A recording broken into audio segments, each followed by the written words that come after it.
इचलकरंजी शहर संजय गांधी निराधार अनुदान योजना समितीच्या अध्यक्षपदी महेश उर्फ दरगोंडा बसगोंडा पाटील यांची निवड करण्यात आली आहे।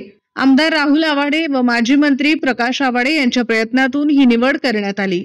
विशेष म्हणजे महाराष्ट्रात केवळ इचलकरंजी समिती अध्यक्षांची निवड करण्यात आली आहे। गतवर्षी झालेल्या विधानसभा निवडणुकीनंतर पूर्वीची समिती बरखास्त झाली होती, त्यामुळे नवीन समितीच्या अध्यक्षपदी कोणाची वर्दी लागणार याकडे सर्वांचे लक्ष लागून राहिले होते। बुधवारी जिल्हाधिकारी अमोल येडगे यांनी जारी केलेल्या आदेशात इचलकरंजी शहर संजय गांधी निराधार अनुदान योजना समितीच्या अध्यक्षपदी महेश बसगोंडा पाटील यांची निवड केल्याचे म्हटले आहे।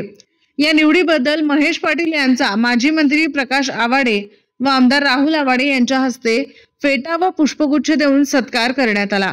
यावेळी सुनील पाटील, कोंडीबा दवडते, सुखदेव माळकरी, रमेश पाटील, नरसिंह पारिक, प्रमोद पवार, बबन केटकाळे आदी उपस्थित होते।